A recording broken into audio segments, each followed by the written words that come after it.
ಧಂಕರ್ ರಾಜೀನಾಮೆ. ಸಮಯ ಉದ್ದೇಶ 2ರ ಚರ್ಚೆಗೆ ನಾಂದಿ. ಮಹತ್ವದ ರಾಜಕೀಯ ನಡೆಯಲ್ಲಿ ಉಪರಾಷ್ಟ್ರಪತಿ ಜಗದೀಪ್ ಧಂಕರ್ ಅವರು ಆರೋಗ್ಯದ ಕಾರಣ ನೀಡಿ ರಾಜೀನಾಮೆ ನೀಡಿಕೆಯು ಸಮಯ ಉದ್ದೇಶ 2ರ ಚರ್ಚೆಗೆ ಗ್ರಾಸವಾಗಿದೆ.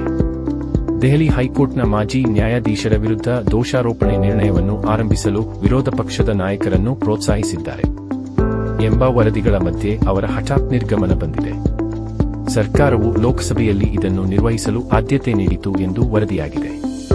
ಕೋಮುವಾದಿ ಹೇಳಿಕೆಗಳನ್ನು ನೀಡಿರುವ ಆರೋಪ ಹೊತ್ತಿರುವ ಅಲಹಾಬಾದ್ ಹೈಕೋರ್ಟ್ನ ಮತ್ತೊಬ್ಬ ನ್ಯಾಯಮೂರ್ತಿ ಶೇಖರ್ ಯಾದವ್ ವಿರುದ್ಧದ ವಾಗ್ದಂಡನೆ ನೋಟಿಸ್ ಅಂಗೀಕರಿಸುವ ಬಗ್ಗೆ ಇರುವ ಊಹಾಪೋಹಗಳು ಹಾಗೂ ನ್ಯಾಯಮೂರ್ತಿ ಯಶವಂತ ಸಿನ್ಹಾ ವಾಗ್ದಂಡನೆ ಸಂಬಂಧ ವಿರೋಧ ಪಕ್ಷಗಳು ನೀಡಿದ ನೋಟಿಸ್ ಅನ್ನು ಧನ್ಕರ್ ಅವರು ಅಂಗೀಕರಿಸಿದ್ದರಿಂದ ಸರ್ಕಾರಕ್ಕೆ ಮುಖಭಂಗವಾಗಿದ್ದು ಕೂಡ ರಾಜೀನಾಮೆಗೆ ಕಾರಣವಾಗಿರಬಹುದು ಎನ್ನುವುದು ಕೆಲವು ನಾಯಕರ ಅಭಿಪ್ರಾಯ.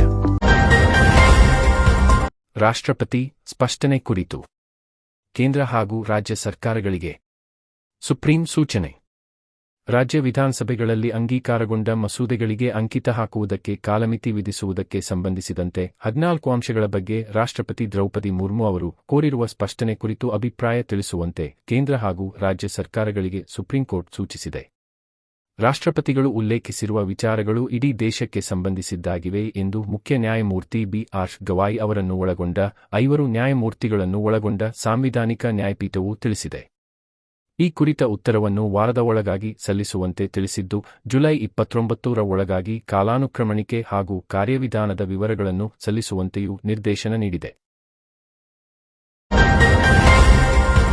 ಶೀಘ್ರವೇ ಧರ್ಮಸ್ಥಳಕ್ಕೆ ಎಸ್ಐಟಿ ಪರಮೇಶ್ವರ.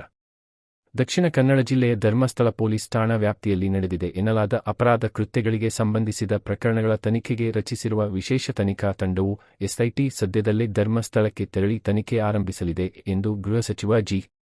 ಪರಮೇಶ್ವರ ತಿಳಿಸಿದರು. ಸುದ್ದಿಗಾರರ ಜೊತೆ ಮಂಗಳವಾರ ಮಾತನಾಡಿದ ಅವರು, ತನಿಖೆಗೆ ಧರ್ಮಸ್ಥಳಕ್ಕೆ ಹೋಗುವಂತೆ ಎಸ್ಐಟಿಗೆ ಈಗಾಗಲೇ ಸೂಚನೆ ನೀಡಲಾಗಿದೆ. ಈ ಬಗ್ಗೆ ಧರ್ಮಸ್ಥಳ ಪೊಲೀಸರಿಗೂ ಸೂಚನೆ ನೀಡಿದ್ದೇವೆ ಎಂದರು. ಎಸ್ಐಟಿಯಿಂದ ಯಾವ ಅಧಿಕಾರಿಯೂ ಹಿಂದೆ ಸರಿದಿಲ್ಲ ಎಂದು ಪುನರುಚ್ಚರಿಸಿದ ಅವರು, ಹೊರಗೆ ಉಳಿಯಲು ಬಯಸುವ ಅಧಿಕಾರಿಗಳು ನಮಗೆ ತಿಳಿಸಲಿ. ಆ ನಂತರ ಈ ಬಗ್ಗೆ ನಾವು ನಿರ್ಧರಿಸುತ್ತೇವೆ ಎಂದರು. ಕಸಾಪ ಅವ್ಯವಹಾರ ಆರೋಪ. ಸರ್ಕಾರಕ್ಕೆ ಹೈಕೋರ್ಟ್ ನಿರ್ದೇಶನ. ಕನ್ನಡ ಸಾಹಿತ್ಯ ಪರಿಷತ್ತಿನ 2023-24ನೇ ಸಾಲಿನ ಆದಾಯ, ಅನುದಾನ, ಖರೀದಿ ಮತ್ತು ಮಾರಾಟ ಸೇರಿದಂತೆ ಆರ್ಥಿಕ ವಹಿವಾಟಿನಲ್ಲಿ ನಡೆದಿದೆ ಎನ್ನಲಾದ ಅವ್ಯವಹಾರಗಳ ಬಗ್ಗೆ ತನಿಖೆ ನಡೆಸುವುದಕ್ಕಾಗಿ ಸಹಕಾರ ಸಂಘಗಳ ಉಪ ನಿಬಂಧಕರು ಹೊರಡಿಸಿರುವ ಆದೇಶದ ಬಳಿಕ ಕೈಗೊಂಡ ಆಡಳಿತಾತ್ಮಕ ಪ್ರಕ್ರಿಯೆ ಹಾಗೂ ಅದರ ದಾಖಲೆಗಳನ್ನು ನ್ಯಾಯಾಲಯಕ್ಕೆ ಬುಧವಾರ ಸಲ್ಲಿಸಬೇಕು ಎಂದು ಮಂಗಳವಾರ ಹೈಕೋರ್ಟ್ ರಾಜ್ಯ ಸರ್ಕಾರಕ್ಕೆ ನಿರ್ದೇಶಿಸಿದೆ. ಬೆಂಗಳೂರು ನಗರ ಜಿಲ್ಲೆಯ 2ನೇ ವೃತ್ತದ ಸಹಕಾರ ಸಂಘಗಳ ಡೆಪ್ಯೂಟಿ ರಿಜಿಸ್ಟ್ರಾರ್ ಆದೇಶಗಳನ್ನು ರದ್ದುಪಡಿಸುವಂತೆ ಕೋರಿ ಕನ್ನಡ ಸಾಹಿತ್ಯ ಪರಿಷತ್ತಿನ ಅಧ್ಯಕ್ಷ ಮಹೇಶ್ ಜೋಶಿ ಸಲ್ಲಿಸಿರುವ ರಿಟ್ ಅರ್ಜಿಯನ್ನು ಮಂಗಳವಾರ ವಿಚಾರಣೆ ನಡೆಸಿದ ನ್ಯಾಯಮೂರ್ತಿ ಎಸ್. ಸುನೀಲ್ ದತ್ ಯಾದವ್ ಅವರಿದ್ದ ಏಕಸದಸ್ಯ ನ್ಯಾಯಪೀಠ ಈ ಕುರಿತಂತೆ ಆದೇಶಿಸಿದೆ. ಅರ್ಜಿದಾರರ ಪರ ಪದಾಂಕಿತ ಹಿರಿಯ ವಕೀಲ ಎಂ. ಅರುಣ್ ಶ್ಯಾಮ್ ಹಾಗೂ ರಾಜ್ಯ ಸರ್ಕಾರದ ಪರ ಅಡ್ವೊಕೇಟ್ ಜನರಲ್ ಕೆ. ಶಶಿಕಿರಣ ಶೆಟ್ಟಿ ವಾದ ಮಂಡಿಸಿದರು.